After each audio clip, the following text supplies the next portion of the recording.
into June.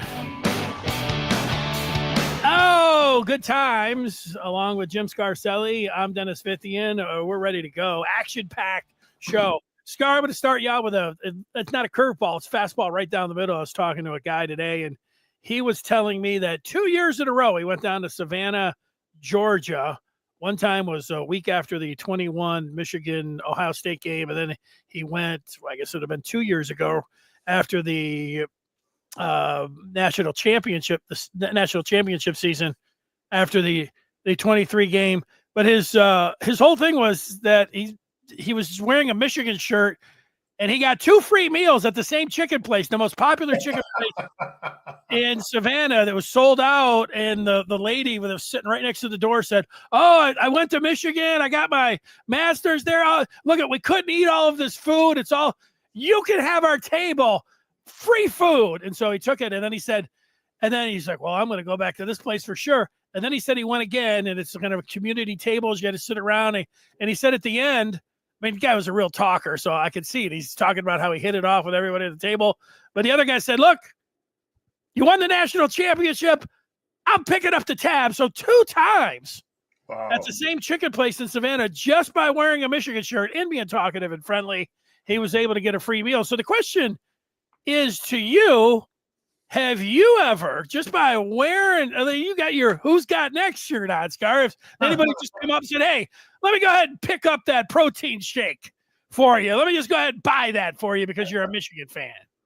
Michigan man. I can't say that. Back in the day when I was playing, you would always had guys in the town that would. There's restaurants that would take care of you. But now that's a violation back then, though, right? Yeah. Yeah. It's Danny. It's interesting because I was just reading about one of our recruits. It was on the headline of the Maize and Blue website. These kids are really, though, money's important, but they're really thinking about the 40-year commitment. Michigan is like, it's for life, man. And there's a lot of benefits being part of that Michigan family. I remember, when I was getting recruited, they talk about that, that it's, it's a lifelong decision, and it's, and it really is. You're Michigan, and one of the selling pitches they used, they did it 40 years ago when I was getting recruited, was Bo said, "We got the largest living alumni in the country."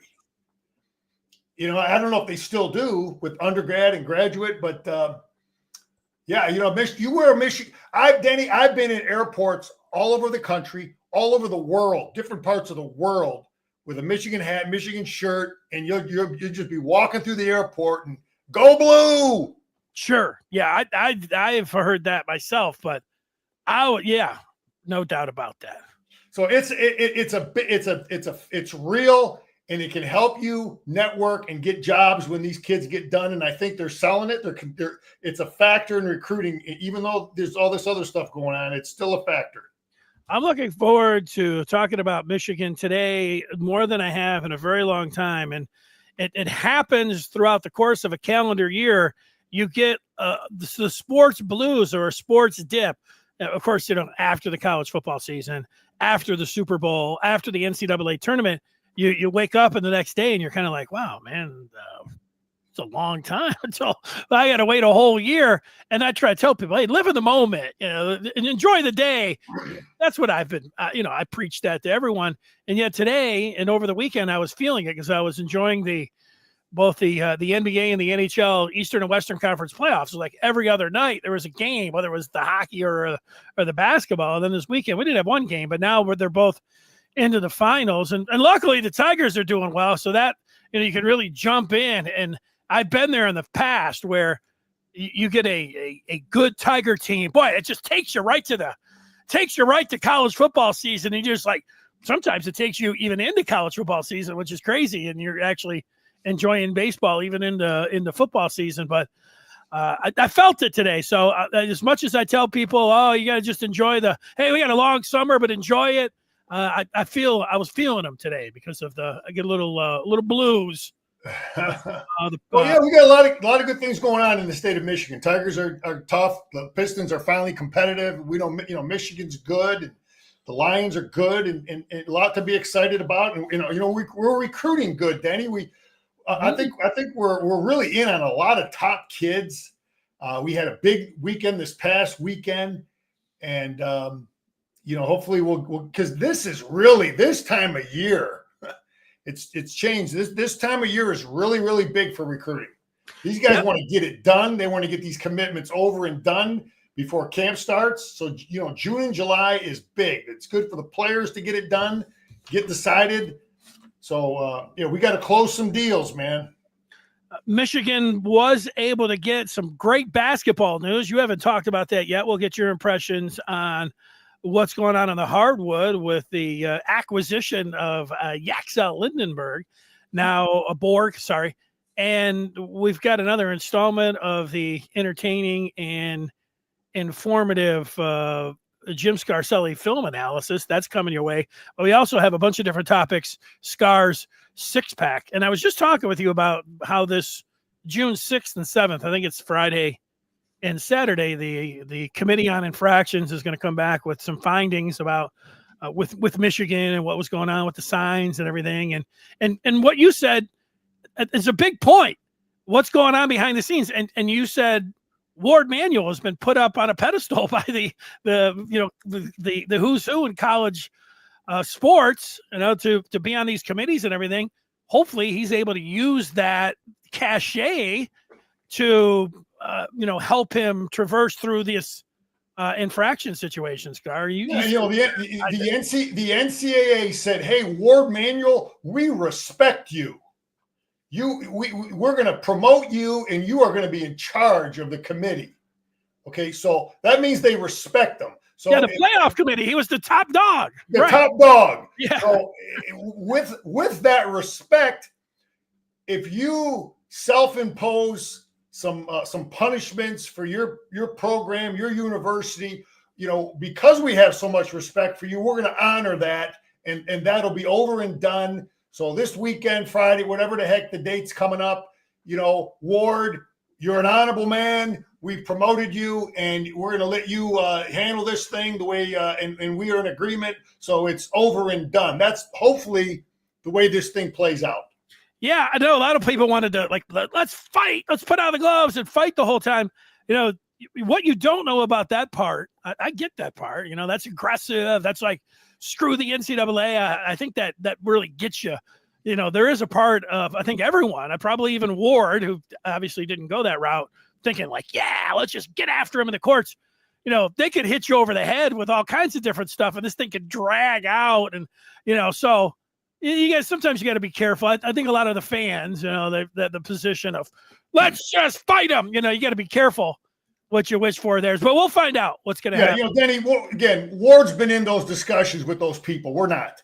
He has a feel for what they want, what kind of punishment they want, and what they're, so I'm sure that they battered back and forth. Okay, we'll do this, that. Are we good? Okay, so I'm just guessing, and I gotta believe. I would bet on it that we're good and we're done.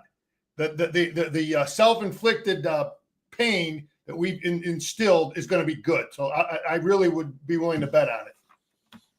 All right. Yeah, well, let's get to some of the other stuff that involved in this six-pack. And with that, last week, I want to get your thoughts on these times that were released. Michigan starts out with 2 straight night games, and you got a noon and a 3:30, and, of course, the noon game for Ohio State. It's been that way for, since 2006 was the last one that I think that wasn't at noon. So what's your thoughts on these times that have been released?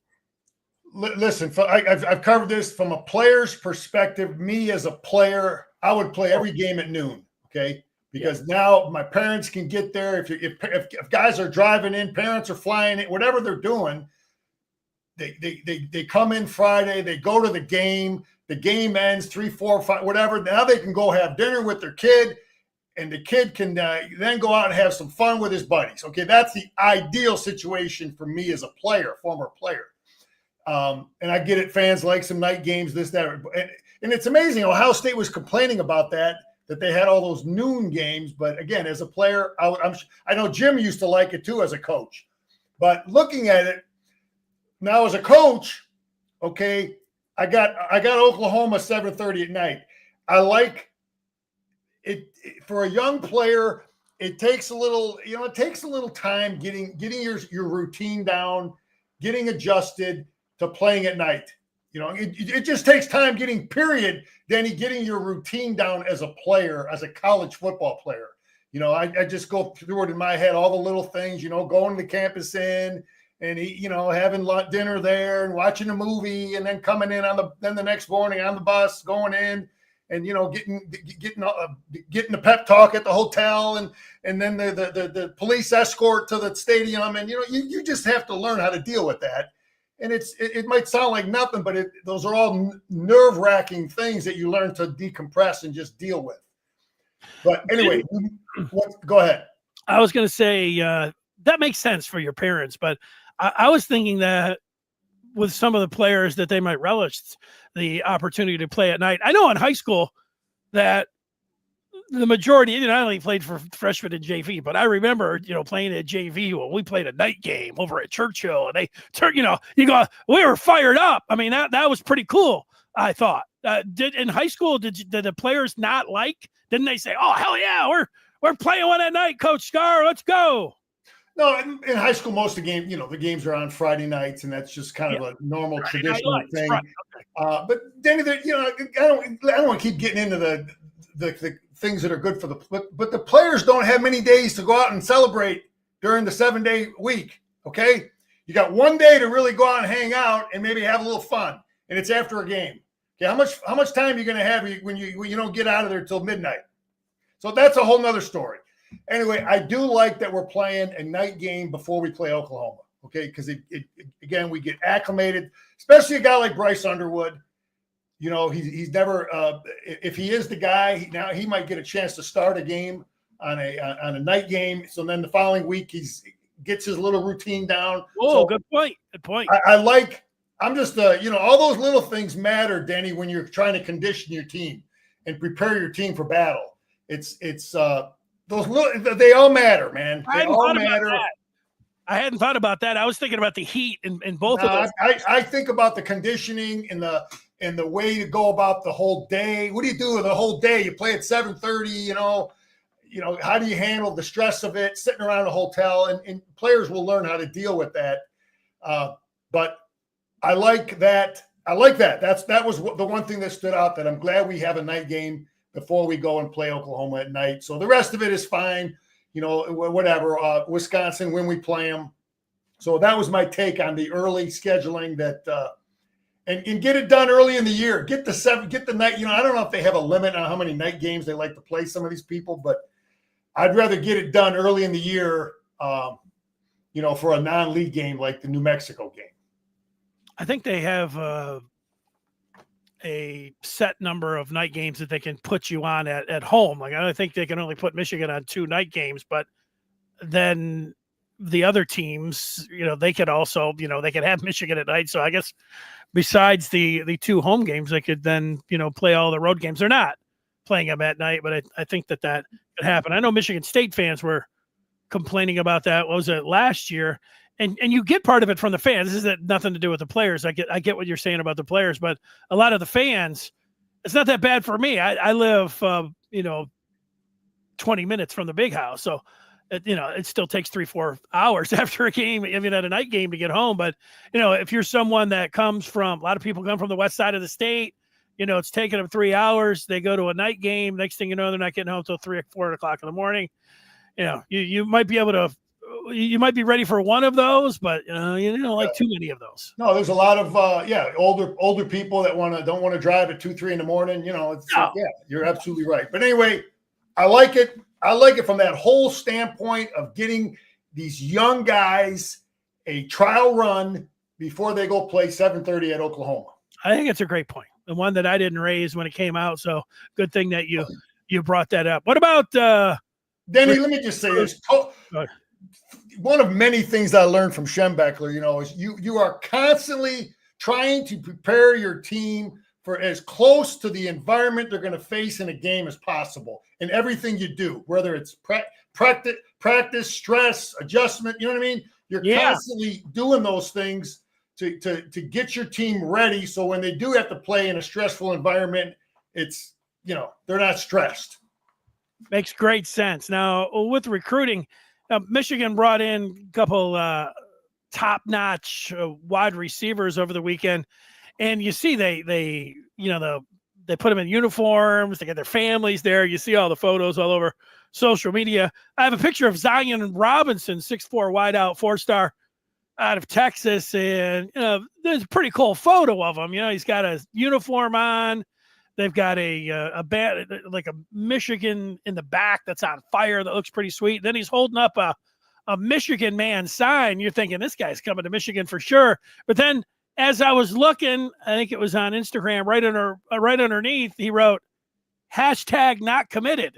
He's got this great, he's probably, he's got more visits and everything set up, but he probably had to do that because, if he came out and threw that up, everybody's like, oh, he's going to Michigan for sure.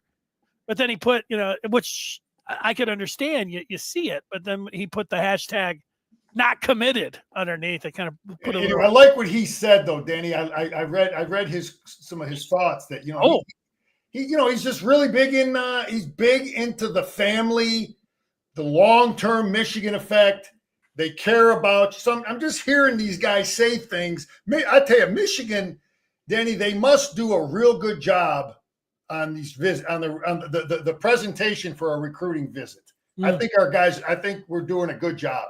Because all these kids are saying, they do it right, man. When they come on their visit, that the strength, they're seeing everybody, strength coach, dietitians, whatever. But this kid talked about, the long-term Michigan impact outside of football, and then a lot of these guys talk about how they prepare for the NFL too. So that's out there with Michigan. A little bit different when you were coming on your visit. They gave you a roll of quarters and said, "Hey, head over to Pinball Pete's. We'll see you. We'll see you Sunday, right?" And then that was it. Michigan's got, so they would have everything to offer. Hey, academics? You're interested in academics? Well, let's talk a little bit. You like the stadium? Let's go. You want to go run down the stadium? Oh, you like night games? We'll put your name up on the scoreboard. Hey, you like trophies? Look at that. I've seen that trophy room. I've seen pictures of it. Let's go over. Let's see the pool. Let's see the weight room. I think you didn't get the weights. They got everything, right? Even the wheels are maize and blue, right? That you're putting up on the bar. Everything that you would want. They could. Hey, that's all by design, man. You're just constantly hammering, reinforcing Michigan. We are Michigan, man. So that's just that's not by accident. I'll give you one other thing, Scar. This is I don't know if this is dancing on the rope. So there was one I was waiting for a news conference, and I get there early and everything else. And there were some recruits and their families come walking in, but right before that, I noticed two girls that came walking in, and I'm like, they're younger, they're like college age, but I was like, wow, Michigan's really bringing in some high-rated recruits here for these girls. They looked really attractive, was my point there. But then I noticed that somebody came out and they gave them badges, and I'm thinking, oh, this is by design as well. Because right after that, the recruits came in with the families, and I'm thinking, oh, that's kind of smart. Bring some attractive young ladies. They're going to walk them around. I don't know. That's probably by design too. Danny, that was a lot bigger back in my day. That they'd have every school had different, and they were pretty girls, man. Okay, let me tell you, I don't know that the coaches or the recruiting people gave a darn what their academics were. The girls that were showing and helping to recruit players. So yeah, I just remember I could tell some stories. I don't know if I can. But yeah, I can't. Anyway, that stuff happens. Yeah. So you want to have that's the right girl, man. I remember going on a visit to Illinois. I never forget the guy. He met a girl on his visit there, and he's like, I'm going to Illinois because he met a girl on his trip. Really? You're going to go there because whatever. There's some people that are crazy like that, guys that are like that. Well, I watched Who's Got Game, and then and blue chips. That Yeah, coming out somewhere. What was going on? Denzel and who played Jesus Shuttlesworth. Let's go. But anyway, we got 7 commits now. We're in on a lot of big time kids. These numbers are going to start going. This is a crucial time for recruiting. Like I said, we want to get this stuff locked up and done. You know who's doing a good job at recruiting? I think they got a Joe Lynn over there at USC. Oh, USC has really, really stepped up their recruiting. They're one of the top in the country, top in the Big Ten. So yeah, USC must have got some donor or something. Because everything I read, they're right there at the top. So, yeah. Well, I remember back in the day how they would do it. Pete Carroll would bring in all of the film stars, the music stars, they have them on the sideline, and I guess they weren't opposed to peeling off a couple dollar bills when you weren't supposed to do that. But that was back. Yeah, those guys are not as important anymore. Who cares about meeting Snoop Dogg? I'd rather meet Joe Lynn. So anyways. Speaking of recruiting too, Danny, Michigan State has hired a new athletic director. Yeah, and I think it directly correlates to the athletic directors now. You better be able to raise money. You better be able to go call Dan Gilbert or Matt Ishbia, those guys for Michigan State and get them to step up to the plate because down the road they got Joe Lynn. Yeah, what do we got? So I looked at the guy they hired, and I think the number one thing that they want in that position is a guy that can shake the pockets of some of those big donors. Yeah, no doubt. It really stood out. Not just Jolin, which stood out, I think, to everybody in the world when you had the second wealthiest man in the world was his girlfriend or wife. I want a quarterback. The Michigan State kept throwing up pictures of their stadium, and it looked like rusty side, paint peeling, and then they came out with, hey, we're gonna throw, I don't want to laugh at 30 million, but it was 30 million. Everybody's like, that's not even gonna get a coat of paint on the Spartan Stadium. They're all mad, rusty pipes and everything. 30 million barely bid by a quarterback and wide receiver nowadays. You need 300 million. Then another thing going on with recruiting. Sound body, sound mind. It's a camp. It's a camp that has been going on, and he's had it around the state. But Wayne State has always been the biggest one, and that's put on by Curtis Blackwell. I've met Curtis Blackwell. He was the guy that was at then Michigan State. Remember, he had the run-in with D'Antonio, brought him in, and then he got let go, whatever. But anyway, Curtis is a good guy. He runs a good camp. And they get top kids from all over the country. They just had it this past, I think it was yesterday. And so anyway, that camp was yesterday. Michigan had Espo down there. We had some coaches down there. All the coaches from all over the country are down there because you'll have some of the really, really top kids there. So there might be 10, 12 of the top kids and then, 500 other guys. Just, guys that aren't really getting recruited. And, those coaches are there to really look at those kids, the top 10 or 12 kids. And the other kids are going because they see Michigan coaches there. They see Ohio State coaches there, but they're really not so much looking at them. But that's just the way it is. But they're looking for the diamond in the rough too. Like I said, we had Esposito there. I saw he was there. Espo knows, he knows the top guys they're looking at, but there also may be some guys that have MAC offers, some lower level offers where he's going to say, let me look at this kid. Let me watch him run. Let me see him do a drill. Let me talk to him, try to coach him. And you're like, hey, maybe this kid might be something I'm going to take a look at this year. So that was yesterday. Good stuff. Good stuff there. There's always a story or two. I remember Mike Martin. It wasn't a one-day camp, but the Michigan. Well, he wasn't on the radar, but he came into camp. Everybody's like, "Who's this guy?" Mike Martin is not the tallest guy, but he's a genetic weight room, freak.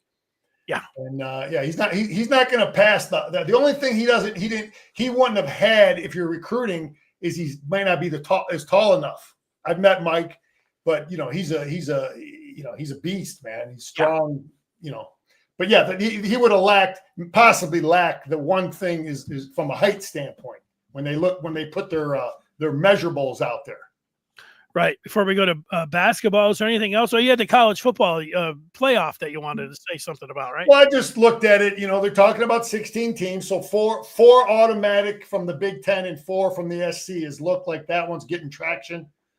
So you got to be one of the top 4 teams in Michigan. The Big Ten would be would be Big Ten and SEC would automatically have 4. So I just what I hate. I don't know about hate, but I don't like the automatic qualifiers for both the Big Ten and SEC. I would like to see an automatic qualifier if you win your conference. That's fine, and then let's let the other bids be at large. To me, what the big deal is here is it's the Big Ten and SEC. They're pushing everybody around. And they're exerting their will, which I don't care about too much because Michigan's in the Big Ten. But the other part of that is the SEC.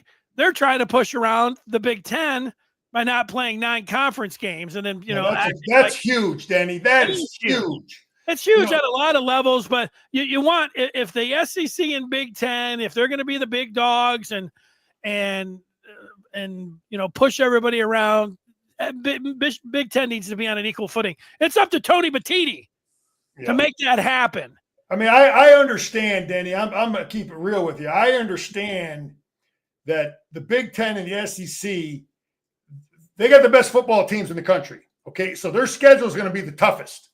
I'd rather play Colorado than Nebraska. I'd rather play even though those are decent teams. Arizona. Instead of, I'd rather play Arizona than Illinois. You know what I mean? I can go right down those in comparing the SEC and the Big Ten, and then the ACC and the Big 12. They're not as good. So the Big Ten week in, week out to go through it a 9-game schedule like the Big Ten. Yeah, the SEC needs to play 9 because you don't want to penalize the Big Ten for playing against tougher competition because it's what the league is. Right. And plus, you also want, because people like me are going to cry about, let's say, if it's Michigan, if they play 3 non-conference games that are all pushovers, I'm going to be like, I hate that. Play a good game. Play somebody from a Power 5 conference that people want to go down. And then all the Michigan fans, or a lot of Michigan fans are like, no, you don't get it. They gotta play cupcakes, because it's just about winning. Let's not, we don't care about going to the game, and we just want wins. And I think Michigan's schedule is perfect from a player coaching perspective. I think it's perfect. The SEC should play 9 also. You got 2. Sure, it's perfect if they play the same amount of conference. Yeah, it's from this standpoint as a guy who played and coached. I mean, it's perfect from this standpoint. I got 2 lamb chops to play my whole team. To empty out my roster, hopefully I play 80 guys and we hammer them, and you play a lot of guys and you develop depth. So that's why I like the 2 lamb chops, okay? Because you're not going to do that against Oklahoma. And then I do like one tough non-league game that our fans get to go to Oklahoma. They get to go to Austin Tech. These are once-in-a-lifetime opportunities. You play one real tough, across the country that's not in your league game, and then you play 9 league game. I think it's great for the fans, great for the players and the coaches, but 4 non-league games. And if they're all 4 lamb chops, that's terrible. What I don't like about it is that if Michigan plays 3 easy games, sure, you're going to understand how they're going to be criticized. But people that actually follow college football, the SEC, most of those, they'll play 3 garbage teams, and they'll play like somebody that might be, and then everybody will be like, "Wow, you don't see the well." That's exactly what the SEC's doing. They're hand picking their games. They're ducking everyone, except the perception is that they're scheduling a tough one, and that's BS. Yeah, that's not it, but it plays out. And sometimes that perception is reality, And then you got Heather Dinich up there saying, "Yes, well, these are 3 easy games for Michigan." So they need to be on equal footing there. The Big Ten and SEC. That's the main thing out of any kind of No, you're right. It's huge. It's 5-11 or automatic qualifiers or anything. Not only that, Danny, not only that from that standpoint is, again, I look at things from there's more wear and tear on your team. And if you're playing 9 knockdown, drag out physical brawls compared to 8, there's a higher likelihood that the SEC team will be fully healthy when they get into that playoff. Yep. So all those little things matter, Danny. Coaches look at all the little things. Just like I said, all the little things add up. So you're playing 9, you got more, you're not more opportunity to get guys banged up. I think you're right there on top of it. Yeah. You know what you're saying. Well, if you want to know what, Scar was talking about what Zion was saying, the wide receiver out of Texas. You want to know what the other guys are saying, where Michigan stands after this recruiting weekend, and then gear yourself up for next weekend and who's coming in. This is a good time. If you follow recruiting, it's June, just like it's heating up around here temperature-wise. We got a heat dome coming in. It is hot when it comes to recruiting. And to know about what's going on and more, join the Maize and Blue Review today. Go to michigan.rivals.com to get that done, and you can be up and get up to speed on everything. What did you think about Michigan landing Yaxel? Danny, there's so much going on there. And I get back to Dusty May. He has the right mentality that is going to be appealing to players. Because, I told you I met him just briefly, and you hear him talk. Guys want to play for that dude, okay? That's big. Okay, we got money too. Let's not fool ourselves. We got Michigan, great degree, and now we got Big Ten tournament championship rings on their finger. So Dusty proved it as a leader. He proved it as a leader. We got more people. We got energy and enthusiasm at Chrysler Arena again. So this kid, a lot of things went in this decision. Right. I'm sure he talked to Danny Wolf. Danny, these things are important. I'm guarantee you he talked to Danny Wolf. He talked to Vlad. And a guy that is one of the greatest recruiters, I bet, on that program that I'm sure Dusty realizes it, but a lot of people might not. Roddy Gale would be a guy that I would have recruiting big time. Because you know why? Because Roddy Gale started out pretty good, and then he struggled, right? Yeah. But and the media was beating him up. Everybody was beating him up except for who? Dusty. Dusty's like, screw all you people. That's our guy. That's how you get a guy like Lindenberg. Okay, that's how you get guys like that. When you got a proven coach that can win. Players want to play for him. He sticks with his players, piss on the media. He knows how to scheme. He's getting guys ready for the NBA. And so I think the total package, the sales pitch, the whole deal, and it ain't one thing to get a guy like that, the number one transfer guy in the country. So I'm fired up for this basketball program and this team. And we got some good players and good coaches, and we're rolling, man. Yeah, it was a good, let's call it a gamble, whether it was 50-50 or not. He could have gone Lindenberg to the Chicago pre-draft camp and just been lights out, and some of the teams could have been like, look, we're gonna guarantee to take you in the 20s. Well, come in there. No, he didn't get that guarantee, apparently. It looked like he could have gone anywhere from 20 to 40. And we've seen things in plenty of drafts where people are like, no way, he'll be a guaranteed first rounder. Well, there's no guarantee that he was going to be a first rounder. It looked like he was going to go around 30, which is the last pick. And then if he got picked in the first couple of the second round, that he could have got some guaranteed money, but he didn't want to be going back to the G League and then back to the NBA. He wanted to get a guaranteed on the team, and that's tough to come by.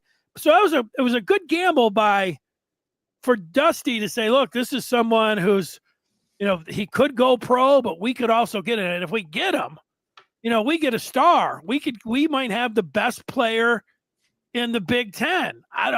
Best player in the country.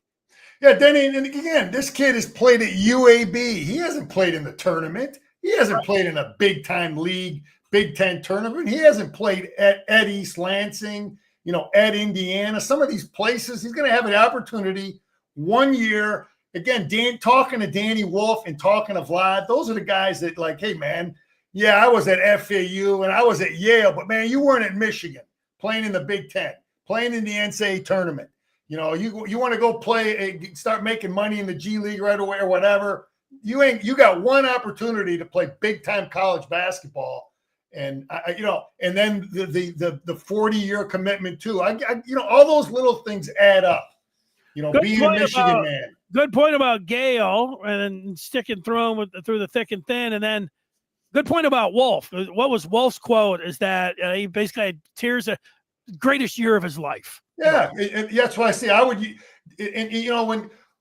when Danny Wolf talks to this guy, he's got no agenda. He's got no reason to lie to the kid.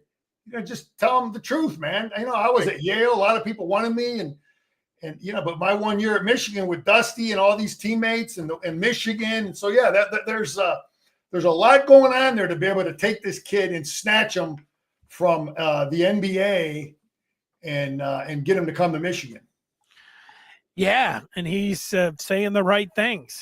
He said he wants a chance to win the Big Ten. He wants to compete for a Final Four in a national championship and potentially Player of the Year in the Big Ten. Great, man. Those are great goals. You can get all that done at Michigan. You got to have a good coach and a good teammates to get all that done. And good fans and good support. You need everything to get that done. You can't just do it yourself. All right, Scar, before we talk about the film, how about answering some questions? Or looking at. Let me just say one. Actually, let me make a statement about Ohio State, Denny, that I just saw before we came on. Ohio State and getting the recruiting again. In order to pad their NIL money, they're going to charge $30 for any fan that wants to come watch certain practices of their training camp.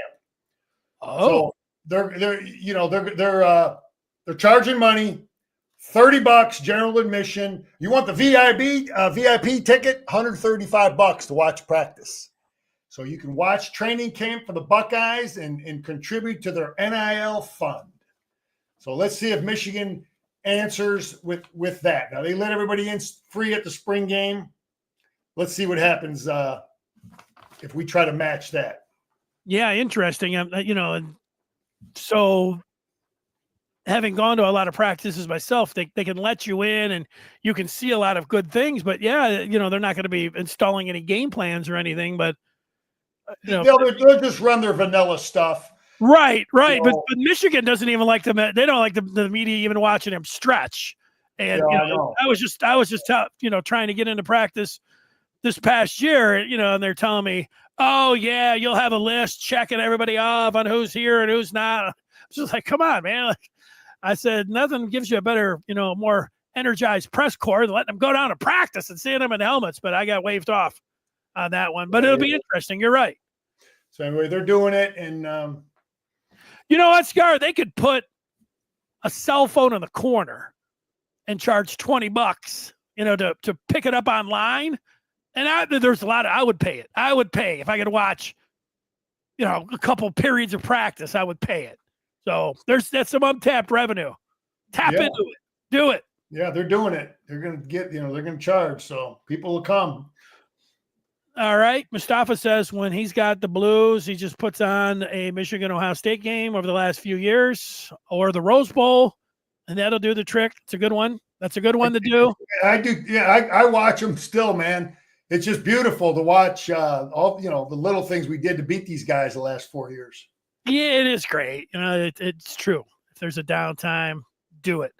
Here's somebody named Bo who says he is a cheesemaker who lives in France. When he made cheese at Zingerman's, Shoelace used to pop in and he would always buy him his sandwich and tell him his money was no good. What a guy. That's great, man. Zingerman's was just opening when I was there in the early 80s, and great place. And that's good. We had a couple places that took care of players, and yeah, that was our NIL. That was Denard's NIL, man. Yeah, he got some cheese. You can go in with a $100 bill and get a slice of cheese and some honey, and you're coming out with a couple quarters in your pocket. But it's I've worth been, it. I've been to France, Danny. You get some good cheese and your croissants and your breads and your what do they call them? Anyway, wine and cheese and good stuff in France. All right, Bo, way to help out a Michigan guy. French Riviera, or where'd you go? Normandy? I was in Cannes. I was in Paris. I went to Normandy. I was all over France. You got to go to Normandy, Denny. You know, I went to Normandy. Yeah, you appreciate the commitment, man. Unbelievable.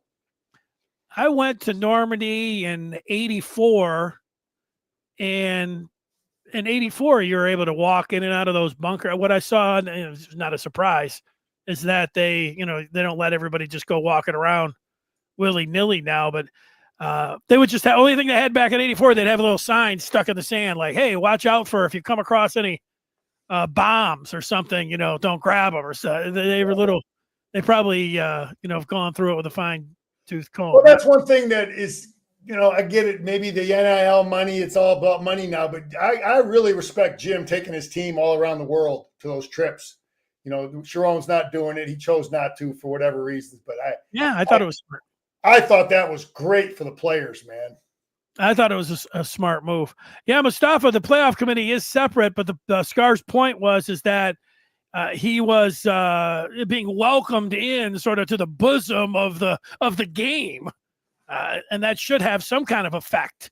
Where if he wanted to put his foot down and like to hell with the NCAA, I'm guessing that he would not have been on that playoff committee kind of thing. Yeah, because if you're going to say Michigan's crooks and criminals, then you don't hire the athletic director of that operation, right, to be a part of start making decisions.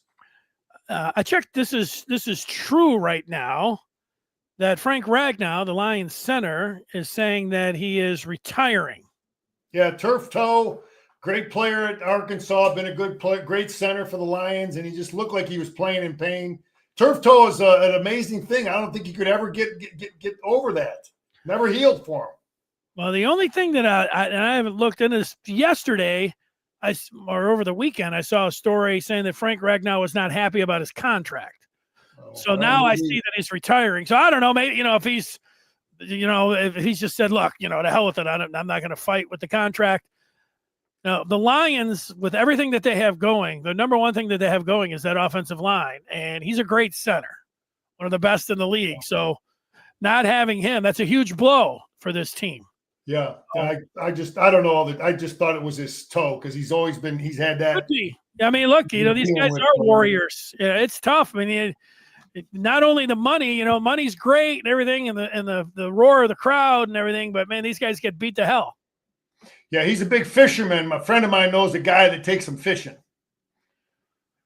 He, Frank looks like he's probably, I don't think Frank's sitting around right now, thinking about going to get some wine and cheese in France. I think he's thinking about going bass fishing. That's it. A couple more before we look at some film. Cut from a different cloth says, they know where they're going. Per their agent, Yaxel is with Octagon, which is led by Steph Curry's agent. So there you go. When it came down to his agent, Corey saying, what's up? And Corey also saying that he wants to tell Coach Scar. Let's see the shirt, Scar. That's the Harbaugh quote. Who's got it better than us? Again, I heard Coach Jack Harbaugh saying that in 1985. Hey, it's all good. It's stuck in. It will live in infamy in Ann Arbor. So we'll watch a little bit of film here. If you've never watched Scar, go through the film. You're in for a real treat. Get the popcorn. Get ready to go. And we want to thank Quick Cut Video and Analytics for their service here, your place to store, share, and analyze game film. Quick Cut, QWIKCUT. You can break down the film like Scar if you want. All right, Danny, you got the film up? No, I do. There it is. Anyway, I'm looking at stance big time. I'm looking at these stances here. We got to get. I know I'm just the old coach looking at little tips and tells. but this is good. This doesn't show run or pass. I see flat backs. I'm looking for all 5 guys to have flat backs. I like the quarterback here. Nice throw, simple throw, 42, tight end. We've got 2 guys that can block and catch. So I'm just excited about 42. What's his name again, Denny? 42, the tight end. Star of the spring game. You think that I would know it by heart? Right? Jalen Hoffman. Hoffman. Okay. Anyway, blocker, catch. I like this tackle here, 29, young. I think he's a freshman. The hell's his name? I just like this. H. Taylor. Yeah, freshman, nice tackle, driving his legs. Good. 1st and 10. And now here we go now. I don't like the stance. I mean, they were just in a – you see this, Danny? You see this tackle off the ball? Yeah. I mean, that ain't no damn run. This ain't no damn run. I know people are tired of hearing Scar talk about it, but it's just bullshit. Yeah, well, that's something that they need to work on. You don't want to be doing that against Oklahoma. No, you don't want to tell them nothing, man. You got to have discipline with your stance. Well, that's Evan Link. Maybe that's why they were saying that the left tackle. This is Sprague too. Sprague's off the line too. Yeah, all right. So anyway, I don't like it. I just look at little things as these again. Anyway, I mean it's 3rd down, Scar. What's the down and distance there? It's 1st and 10, Danny. One of many things I learned when I became a head coach. I inherited some offensive guys, and offensive guys in general, they think defensive coaches and players are stupid, that we don't see all this stuff. That's right. I'm like, man, we see everything. So anyway, this is nice. Again, I want the high percentage stuff. This is a perfect throw. It's just dropped, but more and more confidence with Bryce. Okay, look at this. Look at this stance. What's the down and distance? 2nd and 10. No tells there. That looks like a run. Well, let's look at their stance. You don't see nobody. These guys are all flat backs. They're at the line of scrimmage. Nobody's cheating. Nobody's cheating. No. Yeah, nobody's cheating. But it tells me it's a run. Oh, but okay. It shouldn't tell because they've been showing it so much. But anyway, I like the way we're blocking this thing. This is our favorite football play. And you got to look at all these little things, Denny. This is how this thing is coached. These guys, these 3 players are on what they call people have different terms, but we call it staying on track. So they're just blocking down. These 3 guys are blocking down. And if this guy slants in here, this guard will pick him up. If this tackle slants here, the tight end will pick him up. If he plays into the B gap, the tackle will pick him up. You follow me? So they're just staying on track. They don't block a guy. They block an area. Do you understand that? Okay. And I like the way that we block this thing. Gap scheme blocking? Is that what it's called? It's called. This is why they call it gap. Some people call it gap scheme. Okay. Because that's what it is. It's just you're blocking an area. You're not blocking a guy. So if we look at it, I'm seeing guys like now this guy was a 3 technique, but he's firing into the A gap, this big tackle here. And our guard now picks him up. Our tackle picks up the backer. Our tackle picks up the backer, and the tight end goes to the backside linebacker. You see how fast all that happened? And Scar, the advantage, or I guess it'd be one of the advantages, is that if you're a gap scheme blocking team, then anything that's shifting up and down that you see. Right. That's why this stuff is beautiful, Danny. This stuff has been around for 100 years, this blocking scheme. Same thing with the twists and the gains and all that. You're not blocking a guy. People say, well, it was my guy. This is not a guy. This is you have an area. And I like the way it's blocked. That's one of the things I like here, that I see how they're blocking it. And again, this tackle could have slanted here and someone else would have blocked them. But this all happened so fast, and I like the tight end. I'd like to see a kick out here. I'm looking at 82. He's got to take this on a little. Again, he's a young kid. This kid right here, he's got to take this on a little lower, tougher. He's getting knocked out of there. But I like the way this. I like this run support by this safety. This is what coaches are looking for, Denny. This guy right here. Who is this? Check his number. Watch the run support. He's at the 29-yard line. And this is what you want. You want a guy that can, once he reads it, where's he making the play? What number is that kid? Like 31 from here, which he's got the white shoes, man. Yeah, Nico White Shoes.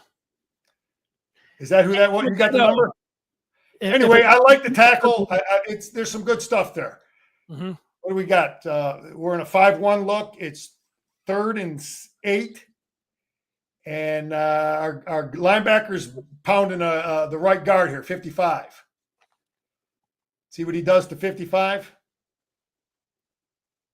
This is not good by 55. But anyway, this is something Wink likes. Who's rushing, who's dropping, 5-1 look. We run a lot of this stuff. He'll drop either edge player. I like the blitz by the linebacker. The technique of the guard is bad, though. You see 55, Denny, getting run over. Phobie, yeah. Yeah, he's just got poor technique. He's too high. This is 55. Yeah, so his technique is he's just a little too high. He's got to see it, feel it, and he's standing up. This guy just running. 55 is a big kid. So that tells you. Too. He looked like he was ready to drop back into pass coverage. It's just he wasn't tight. He didn't have good technique, and the linebacker got under him.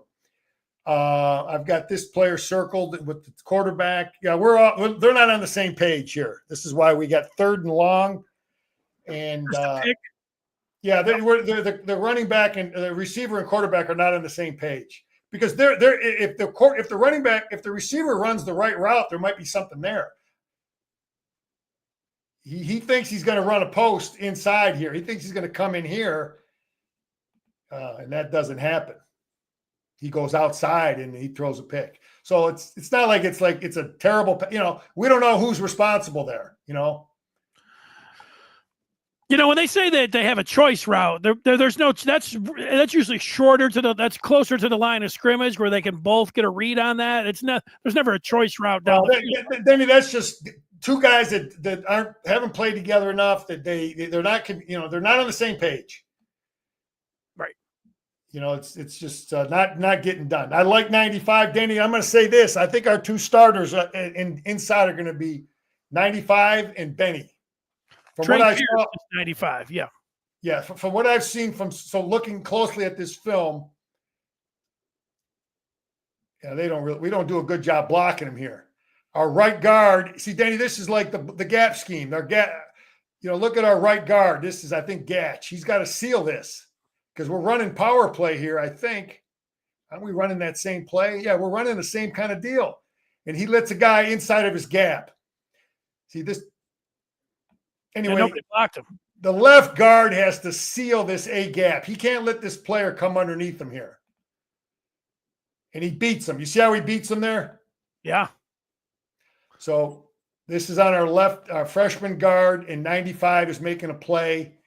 But you have to seal your inside gap. It's almost like he didn't think that was his responsibility.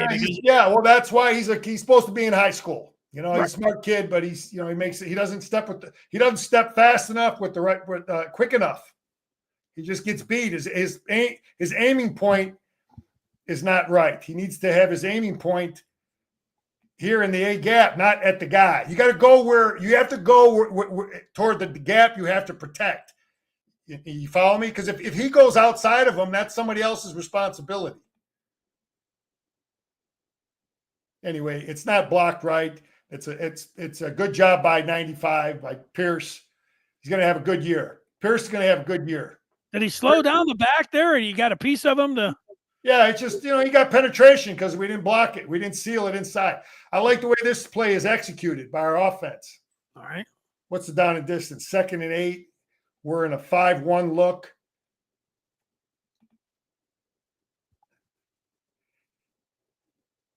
Yeah, we're running a zone play here. And Gatch redeemed himself there. It looked like he got the punch in there. Right guard is good. Right guard gets his guy. The The left guard, who does a pretty decent job here. Is this, at the, no, again, let me see. See, Pierce is good. See, Danny, this is what you're looking for as a coach. You see where Pierce's helmet is? Yeah. He's on their side of the line of scrimmage, and he's playing his gap. You see where Inoeta is? A little bit further back. Yeah, you want to be here. Okay, Inoeta's not terrible here, but see how this player's beating him, and he's cutting him off, and those are little things, but you want to have a flat wall. That was Coach Bowler's thing, man. We want to have a flat wall on defense. You got it? And when you have lateral seams, that's why they pick up yardage there. Everybody's got to play their gap. I got 3rd and 4. I got 74 marked here. What did he do here? Oh, he blocks his guy here.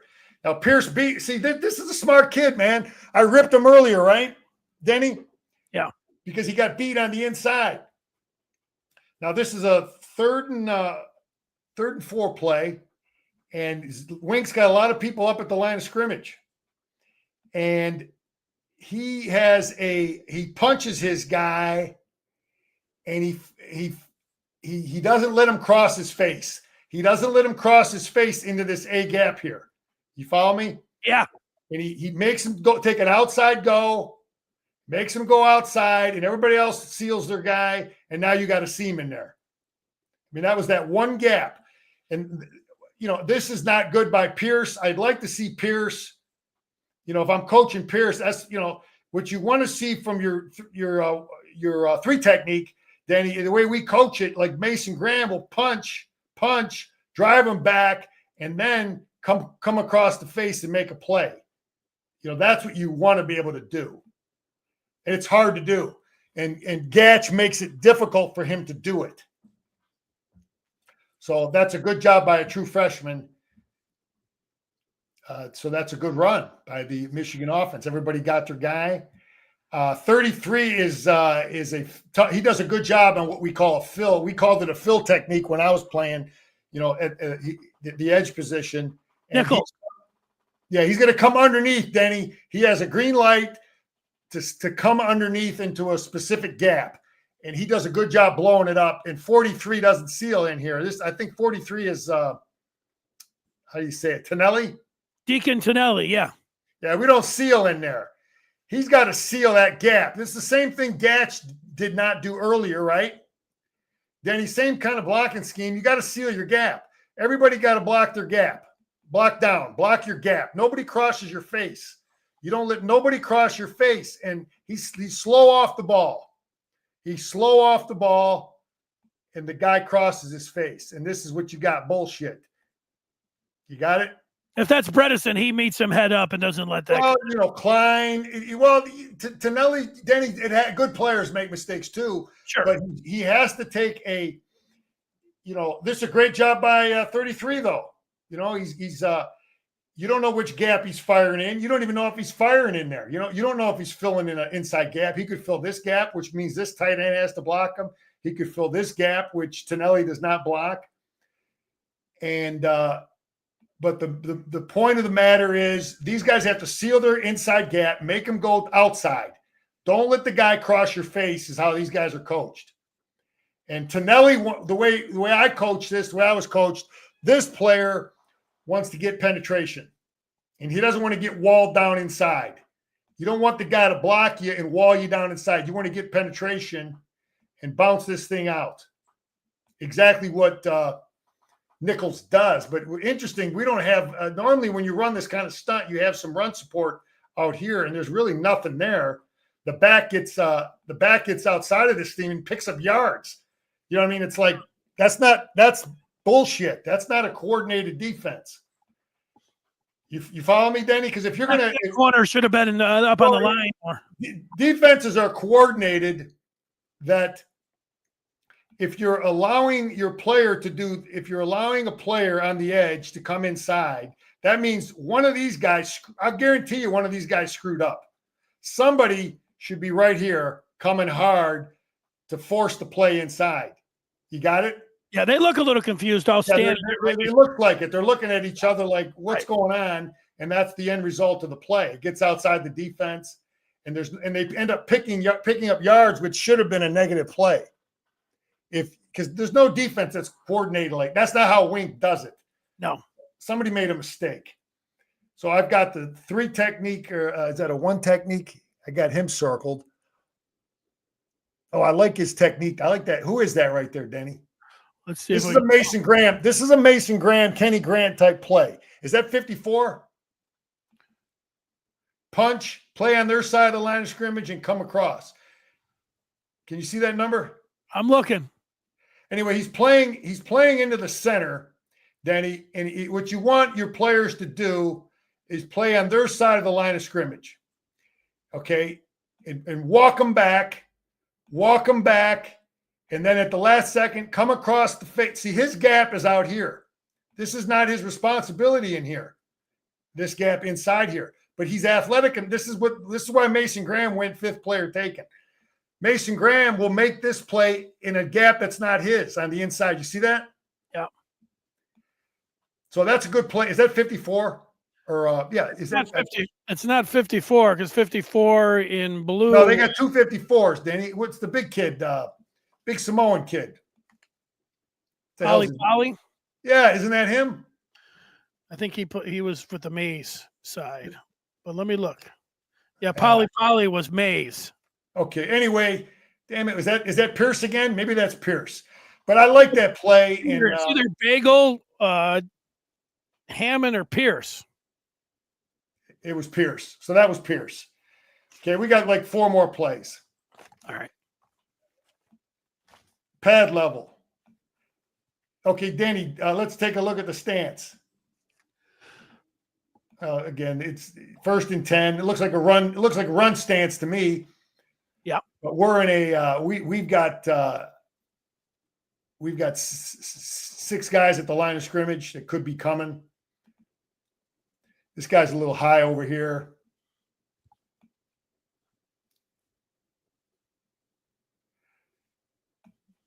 Who is that tight end here? Is that Tonelli again?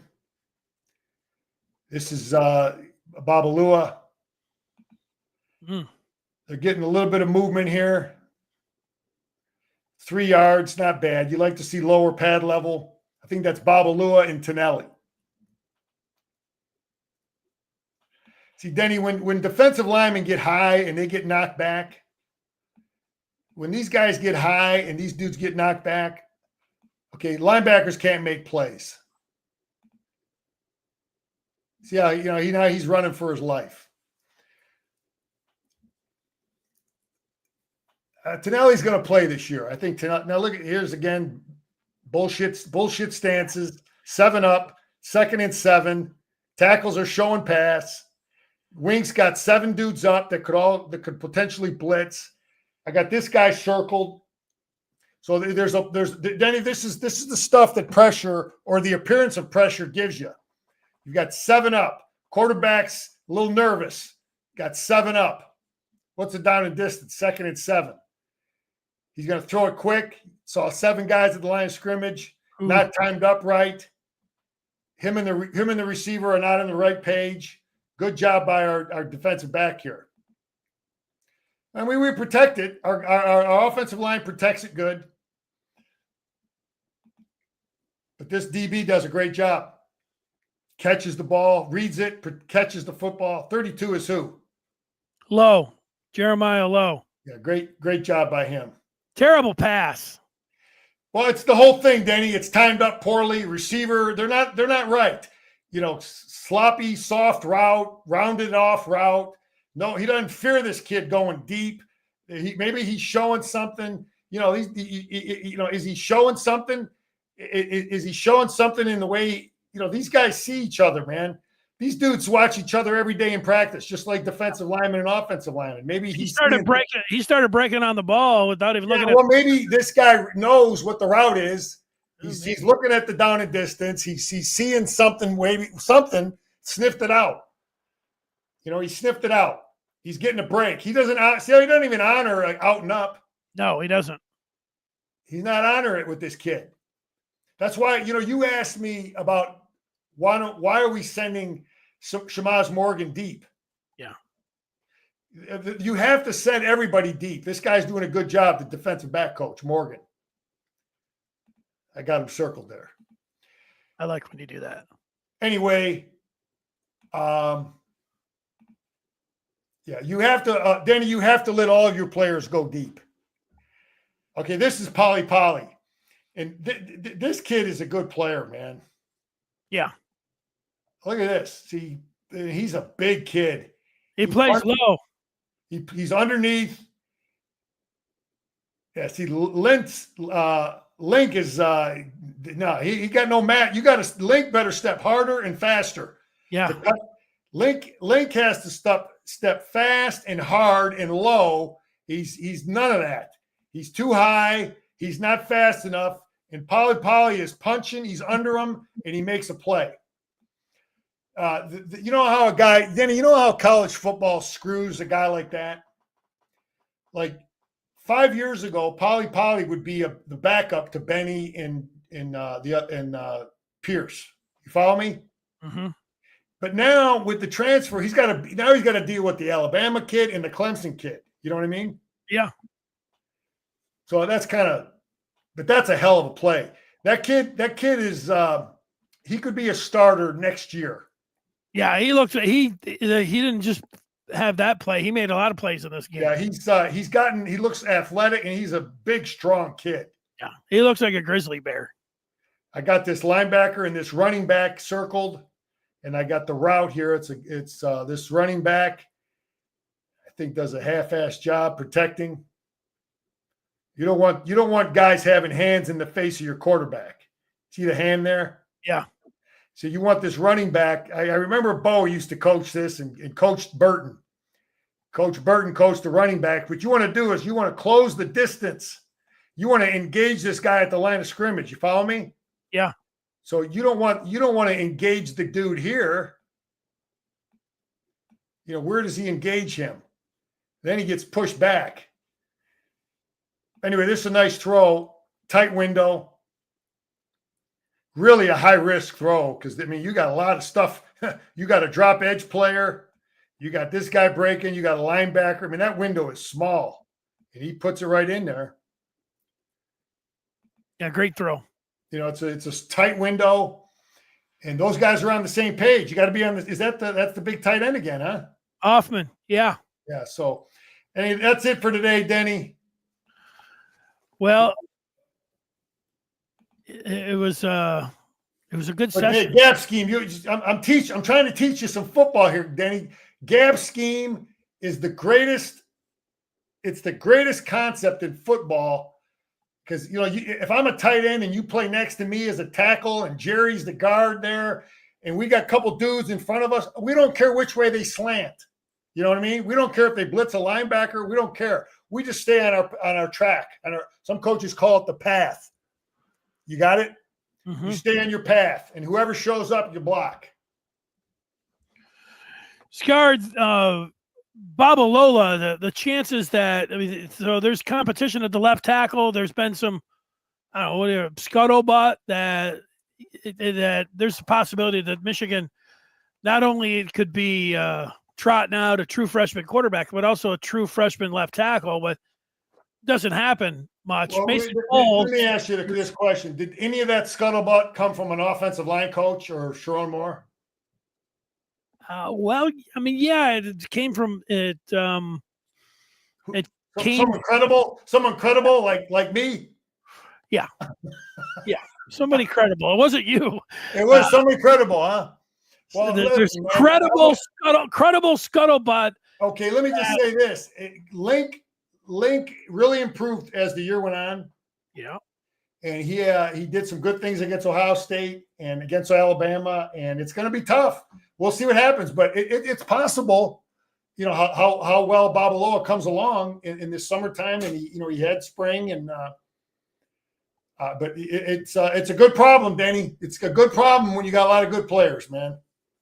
Scar, over or under? Again, you know what else though I'd like to see this year that we got away from? I'd like to see 6 offensive linemen, 7 offensive linemen.